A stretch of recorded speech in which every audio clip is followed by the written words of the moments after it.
2 days after they cut me open to deliver my twins, my husband walked into my hospital room with another woman, dropped divorce papers on my blanket, and told me he wanted my babies.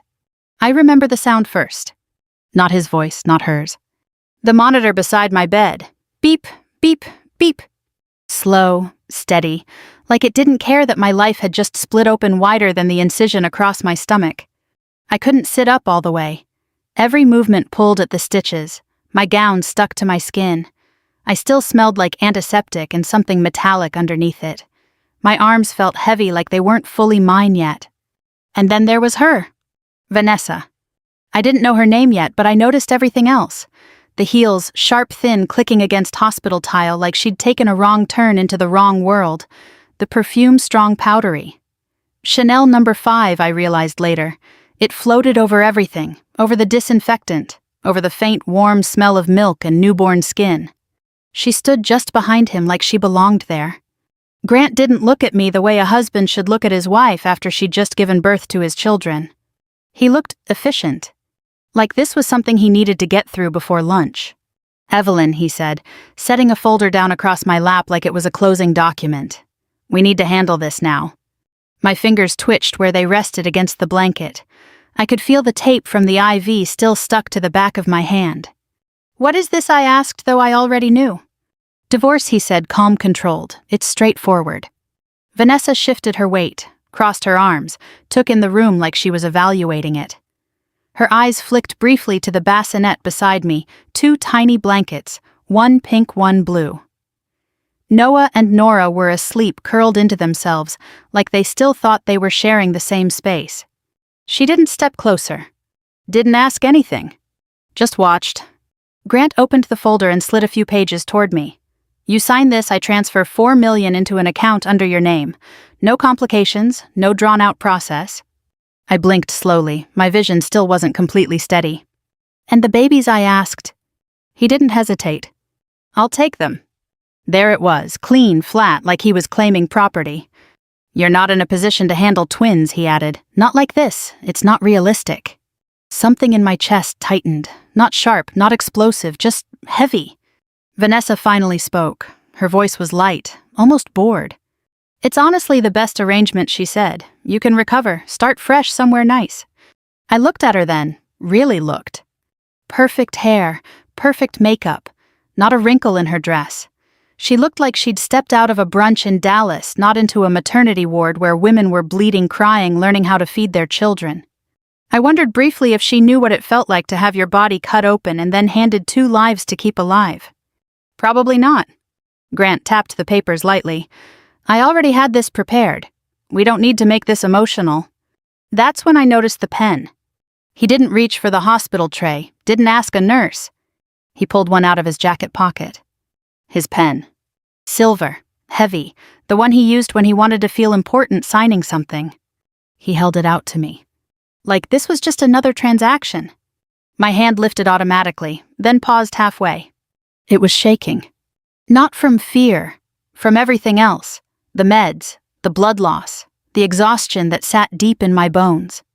I looked down at the papers. The words blurred for a second, then sharpened. And there it was, at the top. Draft agreement. Not a court order. Not filed. Not binding. Just something he expected me to believe was final. I let out a slow breath through my nose. He thought I was too tired to read. Too broken to question. Too overwhelmed to notice. My fingers steadied. "Evelyn," he said a little sharper now, "let's not drag this out." I glanced at the bassinet again. Noah made a soft sound in his sleep. Nora shifted her tiny hand, brushing the edge of her blanket. 2 days old. And he was already negotiating them. Something inside me settled. Not anger, not yet. Clarity. I looked back at Grant. Really looked at him. And for the first time in years, I didn't see my husband. I saw a man who had no idea who I was. "Give me the pen," I said. Vanessa's lips curved just slightly, like she'd expected that. Grant handed it over without hesitation. I adjusted the papers against my lap, wincing as my stomach pulled. The room felt too bright for a second. The beeping seemed louder. I signed. Slow, clean, my name exactly the way it had always been. Evelyn Harper. No hesitation. No extra movement. Just done. Grant exhaled like he'd been holding his breath. Good, he said. That's the smartest decision you've made in a long time. I handed the pen back. Didn't say anything. Vanessa stepped forward just enough to glance at the signature, satisfied. Then she reached for Grant's arm, light and familiar. Let's go, she murmured. They turned. Just like that. No look back. No glance at the babies. The door clicked shut behind them. And the room went quiet again. Beep, beep, beep. I sat there for a minute, maybe two, I don't know. My hands were still. My body still hurt. But my mind was clear in a way it hadn't been in years. I reached for my phone. It was on the tray beside me, half buried under hospital paperwork and a plastic cup with a bent straw. I unlocked it. First call. Monica, I said when she picked up. My voice sounded calmer than I felt. I need you. There was a pause. Then her tone shifted instantly. Alert. Focused. What happened? My husband just brought divorce papers into my hospital room, I said. He wants full custody of the twins. Another pause, shorter this time. Did you sign anything, she asked. I looked at the folder still resting on my lap. Yes, I said, but it says draft. A breath on the other end. Good, Monica said. Then listen to me carefully. I'm listening. Do nothing else until I get there.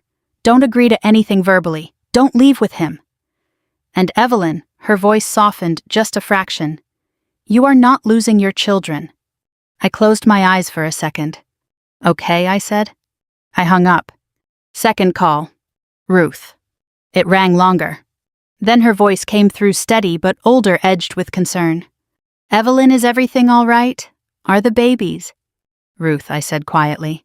Grant just came to the hospital with another woman. He asked me to sign papers. He wants the babies. Silence. Then, what did you say? I signed, I said. Another silence. Longer this time. Then her voice changed. Not soft anymore. Cold, clear. That boy has finally lost his mind. I almost smiled. I thought you should know, I said.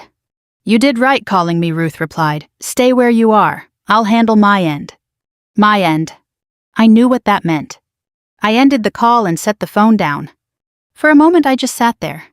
The pain, the quiet, the soft breathing of two newborns beside me. I leaned forward carefully, every movement slow, deliberate, and looked into the bassinet. Noah's face was scrunched slightly.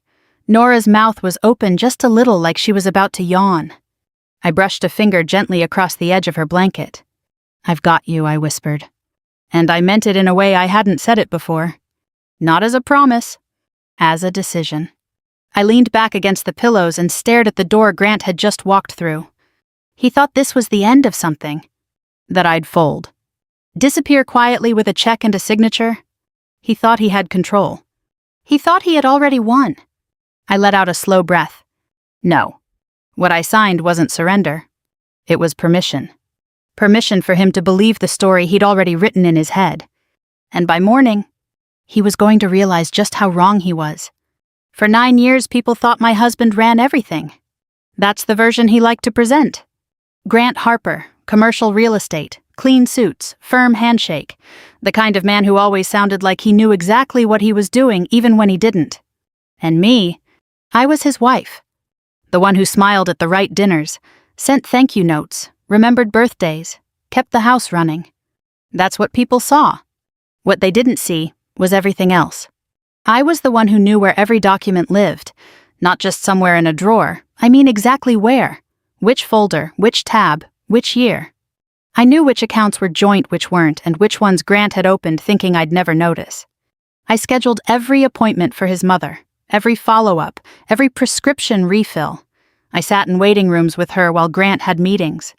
I handled insurance calls, vendor issues, payroll for the house staff when we still had them. Taxes, God, the taxes. I didn't file them, but I made sure everything was there when the accountant asked. Grant liked to say he built everything from the ground up. What he really meant was, he talked. I made sure the ground didn't collapse under him. I didn't think of it that way back then. It was just, marriage. You take care of things. You show up, you fill in the gaps. But lying there in that hospital bed 2 days after surgery staring at those papers, I realized something. He had no idea how much of his life I actually held together. Monica got to the hospital faster than I expected. Dark hair pulled back, no makeup, a legal pad already in her hand, like she'd been halfway through another case when I called. She didn't hug me right away, that wasn't her style. She looked at me first, really looked. "You okay?" she asked. I gave a small nod. "I will be." She glanced at the bassinet, then back at me. "Walk me through it." So I did. Grant, the woman, the papers, the pen, the offer, the words he used. I signed, I finished. Monica didn't react the way most people would. She didn't gasp, didn't scold. She just held out her hand. "Let me see it." I passed her the folder. She flipped through it quickly, eyes scanning, not lingering. Then she let out a quiet breath through her nose. "Okay," she said. "Okay, what I asked." "This isn't filed," she said, tapping the top page. "It's a draft, not enforceable, not even close." I felt my shoulders drop just a little. "I thought so," I said. She looked at me again. "You read it." "Enough." A small pause. Then just barely the corner of her mouth lifted. "Good," she said, "because if you hadn't, I'd be a lot more worried right now." I let out a breath that almost turned into a laugh but didn't quite make it. "So what now?" I asked. Monica didn't hesitate. "Now we slow him down," she said, "and we document everything."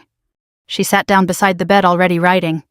"No judge in Texas is going to hand newborn twins to a father who tried to pull something like this in a hospital room," she went on, "especially 2 days after a C-section." Her voice was calm, matter of fact, like she'd seen worse. "His $4 million offer," she added, "that's not generous, that's evidence." I blinked. Evidence of what? "Coercion," she said simply. The word hung there. I hadn't said it out loud myself yet. But hearing it, it clicked. He wasn't being reasonable. He was trying to corner me when I was at my weakest. Monica kept writing. "I'm going to file for temporary orders," she said. "Custody support, all of it. And we're going to get ahead of whatever story he thinks he's about to tell." Story. Of course. Grant never did anything without shaping how it would look. "He's going to say I agreed," I said quietly. Monica looked up. "And we're going to show how he got that signature," she replied. Later that night, after Monica left to start paperwork, the room felt different. Not calmer. Just clearer. Until the babies woke up. Both of them. At the same time.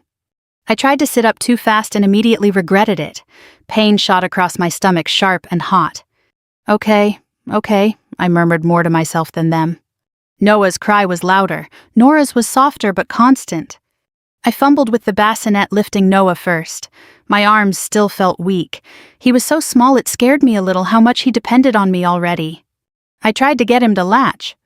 He didn't. Pulled away, cried harder. "Come on, sweetheart," my voice cracked. Nora started up again. For a second, just a second, I felt it. That drop.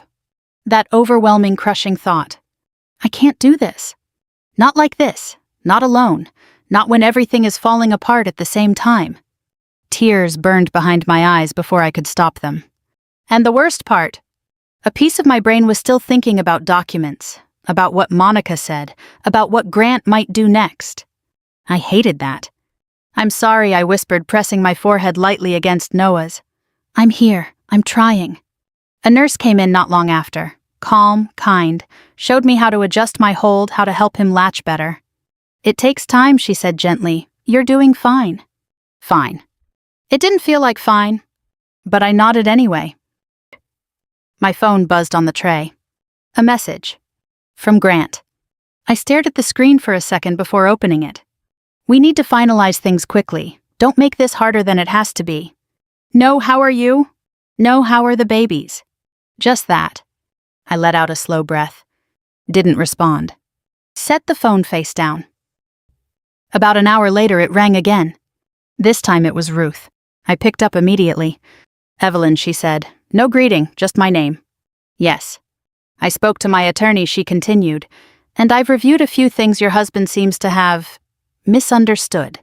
There was something in her tone I hadn't heard before. Not anger. Disappointment. Deep, settled. He's been asking me for months to change certain documents, she went on. Pushing, really. I declined. I closed my eyes briefly. I didn't know that, I said. I didn't tell you, she replied. I didn't want to put you in the middle, but after what you've told me tonight, I'm done protecting him from himself. A pause. Then, your name is still where it needs to be, she said, and it's going to stay there. Something in my chest loosened. Not relief exactly. More like support. The kind that doesn't make noise but holds weight. Thank you, I said softly. You don't need to thank me, Ruth replied. You took care of me when my own son was too busy to notice I couldn't walk across my kitchen. I swallowed. I remember, I said. I do too, she said, and I don't forget things that matter. After I hung up, I sat there for a long time. The room dim, the babies finally quiet again. Everything hurt. My body, my head, my heart. But underneath all of that, there was something else. Structure. Pieces moving into place. Not fast. Not dramatically. But steadily. Grant thought he'd simplified things. Signed paper, clean exit, new life.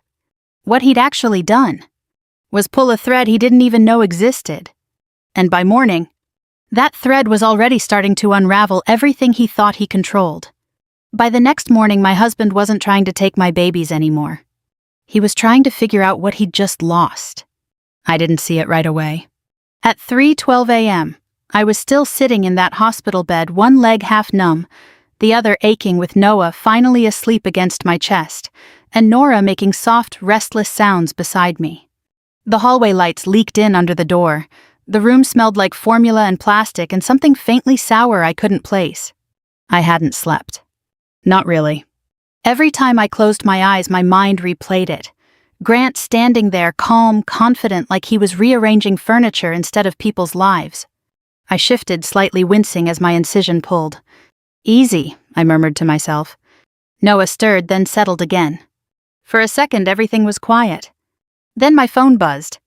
I didn't want to look. But I did. 3 missed calls. Grant. 1 voicemail. Another message. Why are people contacting me? I stared at the screen. People. Not how are you? Not are the babies okay? People.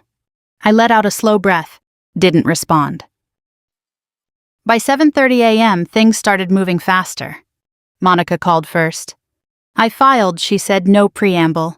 Temporary custody, emergency hearing request, preservation of financial records.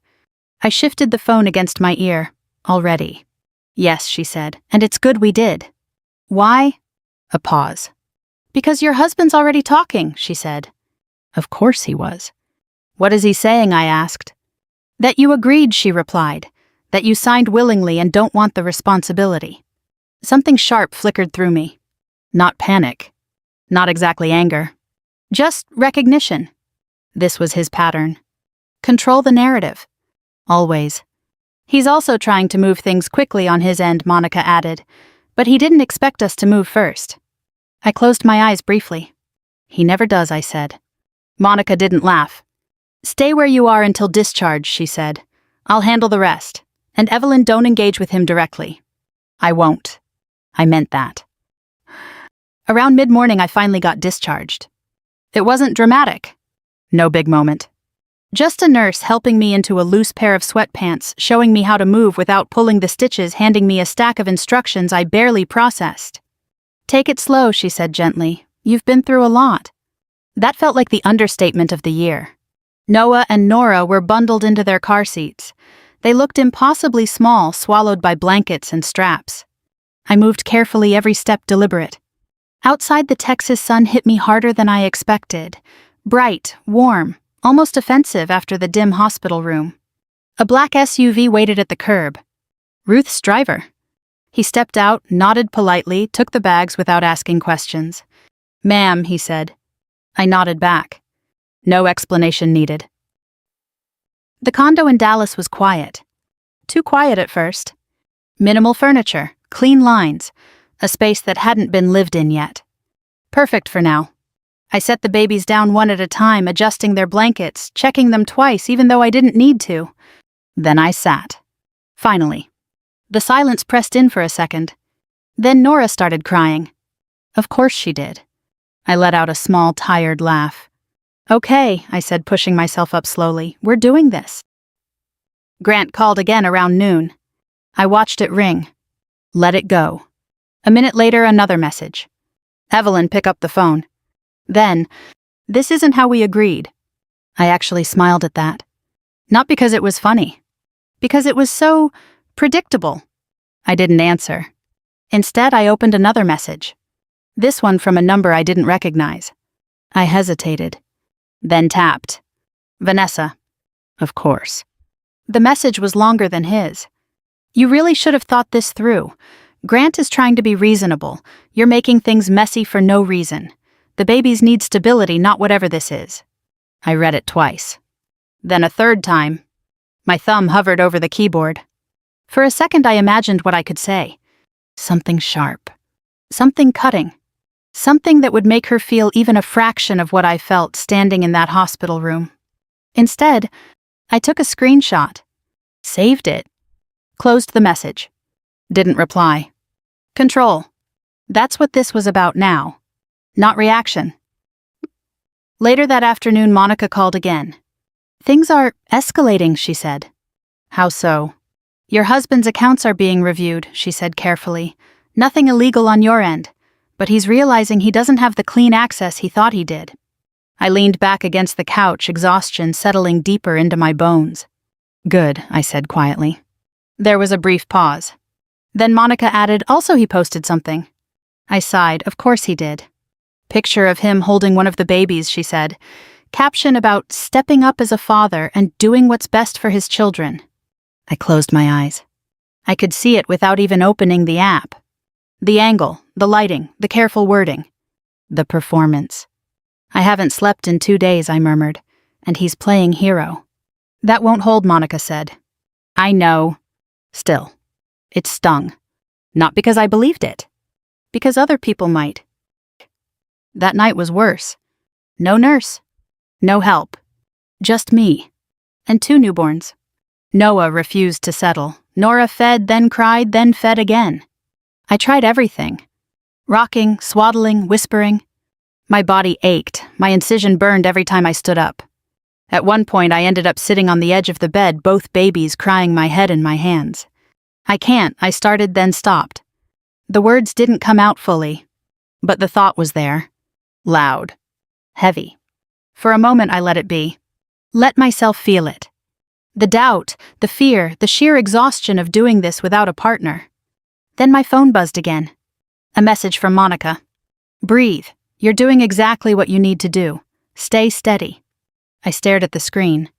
Then at the babies. Then back at the screen. A small breath in. Slow breath out. Okay, I whispered. Not confident. Not strong. Just, okay. And sometimes that was enough. The next morning things shifted again. Ruth called. I've made my position clear, she said. I adjusted the phone against my shoulder, holding Nora with one arm. To him, I asked. To everyone who needs to hear it, she replied, including my attorney. I waited. He won't be accessing anything connected to me moving forward, she added, and he knows why. A pause. Then softer. How are you holding up? I looked down at Nora, her tiny fingers curling around nothing. I'm tired, I said honestly, but I'm here. That's what matters, Ruth said. An hour later, Monica called again. He wants to meet, she said. Of course he does. He's asking for a private conversation, no attorneys. I let out a short breath. Tell him no. A beat. That's it, Monica asked. That's it, I said. If he has something to say, he can say it in court. Another pause. Then, good, she said. I hung up and set the phone down. The apartment was quiet again except for the soft, uneven breathing of 2 newborns. I walked over to the window, slowly, careful with each step. Dallas stretched out below. Cars moving. People living their lives like nothing had changed. For them, nothing had. For me, everything had. Grant thought this would stay private. Clean. Contained. Something he could control. But this wasn't a private conversation anymore. This was a record. And soon, everyone was going to see exactly what he'd done. 6 weeks later, I walked into a Dallas County courtroom wearing a navy blazer I bought on sale and a pair of low heels I could barely tolerate for more than an hour. That was the truth of it. No dramatic entrance, no music playing in the background. Just fluorescent lights, gray carpet, and the smell of burnt coffee drifting in from somewhere down the hall. Monica walked beside me, steady as always, a folder tucked under her arm. I had a diaper bag over my shoulder instead of a purse. That felt about right. "Breathe," she murmured, not looking at me. "I am," I said. She gave me a quick glance. "You're holding your breath." I exhaled. "Better," she said. Grant was already there. Of course he was. Dark suit, crisp shirt, the same one he wore to investor meetings.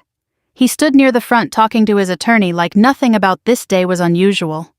Vanessa sat a few seats behind him. Different outfit this time, softer, more appropriate, like she'd been coached. When Grant saw me, he paused. Just for a second. His eyes moved from my face to the diaper bag, then back up again. Something flickered there. Not confidence. Not quite. Then it was gone. He turned back to his lawyer. Performance mode. We took our seats. I could feel my heart beating faster now. Not panic, just awareness. This was it. Not the end. But the moment everything shifted into the open. When our case was called, we stood. Simple as that. No dramatic buildup. Just our names read into a quiet room. Grant went first. Of course he did. His attorney spoke smoothly, clean sentences, clear structure. They painted a picture.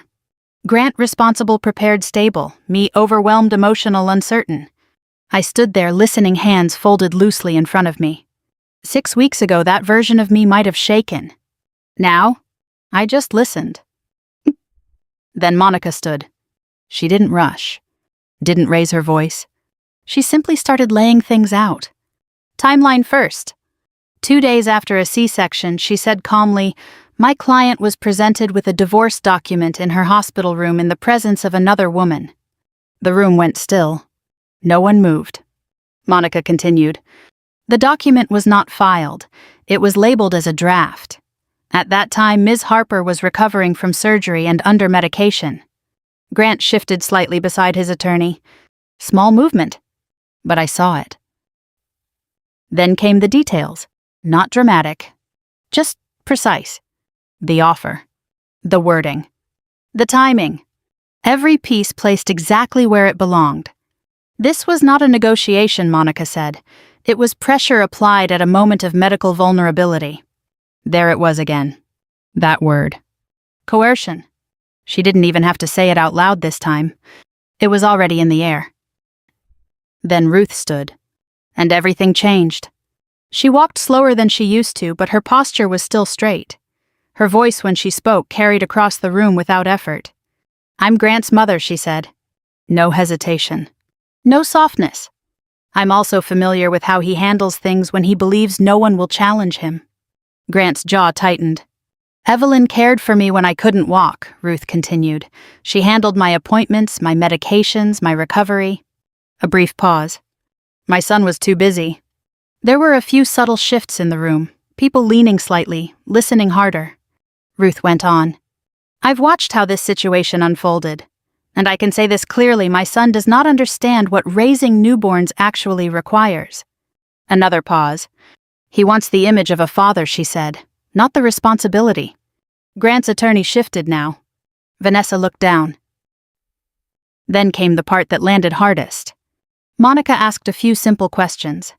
"Mr. Harper," she said, turning toward him, "can you describe your children's current feeding schedule?" Grant blinked. "It's regular," he said. "They eat every few hours." "How many ounces per feeding?" she asked. A pause. "I don't have the exact number," he said.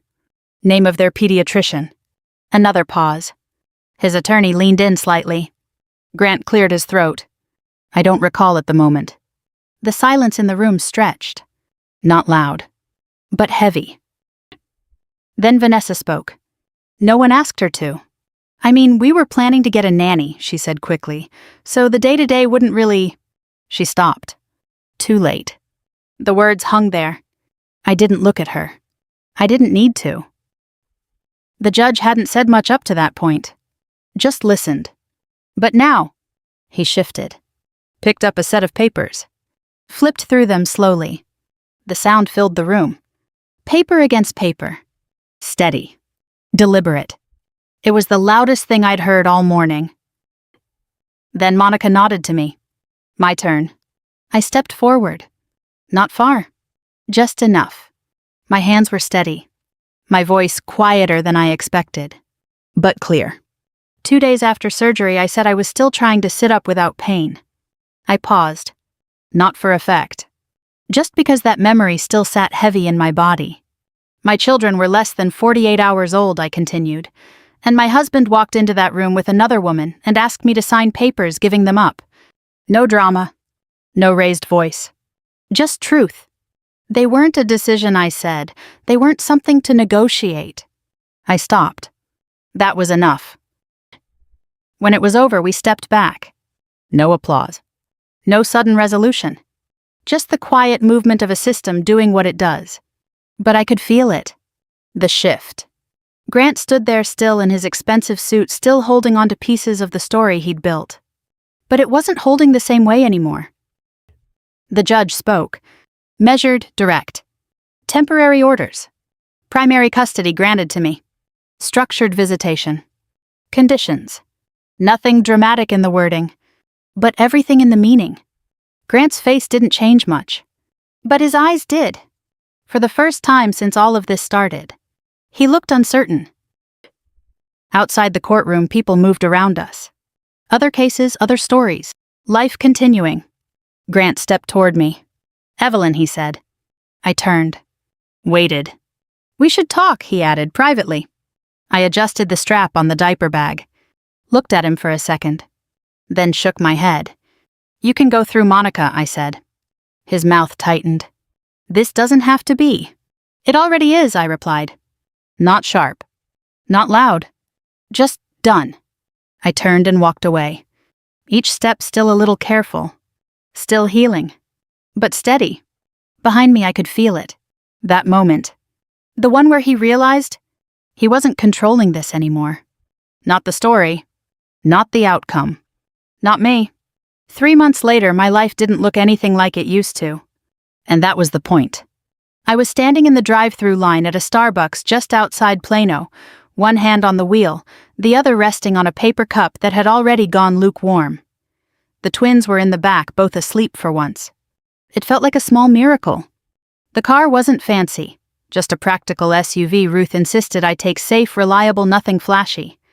There were baby blankets in the back seat, a stray pacifier on the floor, and a faint smell of formula that never really went away. I used to care about things looking perfect. Now I cared about things working. That morning had started at 5:10 a.m. Noah first, then Nora 20 minutes later. Feeding, changing, pacing the living room in slow circles because sometimes that was the only thing that calmed them down. My body still wasn't fully mine again. Some days were better than others. Some days I still felt the pull across my stomach when I moved too fast. But I could stand. I could carry them both at once if I needed to. I could get through a full day without feeling like I might break in half. That counted. The barista's voice crackled through the speaker. Good morning, what can I get started for you? Just a medium coffee, I said. Black. Simple. That was new too. Life had settled into something steady. Not easy, but steady. The condo in Dallas had turned into a home slowly. Not because I decorated it perfectly, honestly, most of the furniture was still borrowed or temporary, but because it was quiet in a way my old house never was. No tension. No waiting for the next shift in Grant's mood. No pretending things were fine when they weren't. Just space. The court orders were in place.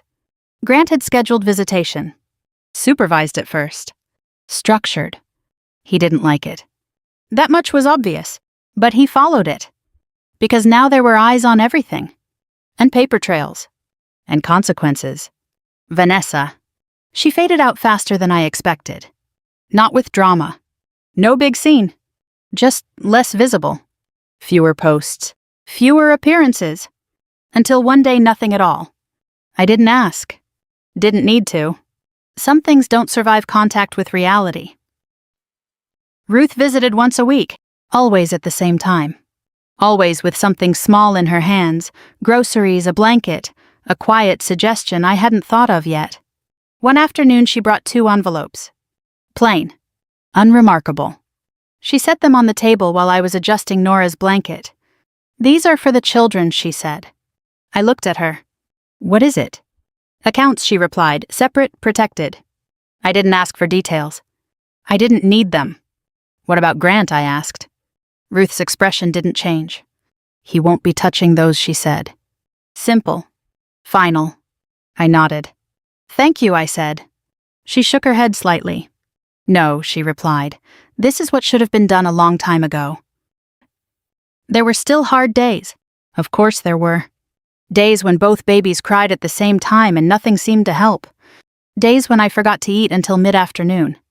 Days when I sat on the edge of the bed and just stared at nothing for a few minutes because my brain needed a break. I didn't pretend those days didn't exist. But they didn't scare me the way they used to. Because now when things felt overwhelming, it wasn't because someone else was pulling the ground out from under me. It was just life. And life I could handle. I pulled forward in the drive-thru, paid, and took the coffee. "Have a good one," the girl at the window said. "You too," I replied. Simple exchange. Ordinary. I liked that. I pulled into a parking spot instead of heading straight out. Turned off the engine. For a moment I just sat there. The quiet inside the car was soft, broken only by the faint sound of breathing from the back seat. I glanced in the rearview mirror. Noah's head tilted slightly to one side. Nora's mouth was open just a little, like she was mid-dream. I watched them for a second. Then a little longer. There was a time I thought revenge would feel loud. Explosive. Like something you could point to and say, "There, that's the moment everything changed." It wasn't like that. It felt quiet. Like this. A parked car, sleeping babies, coffee going cold in my hand. No one watching. No one judging. No one deciding what I was worth. Grant thought money could replace me. Thought motherhood would make me weaker, easier to push aside. He was wrong. Not because I proved something to him, but because I stopped needing him to see it at all. I opened the car door, slowly stepped out, and walked around to the back. "Careful, habit now." I opened the door and adjusted Noah's blanket, then Nora's.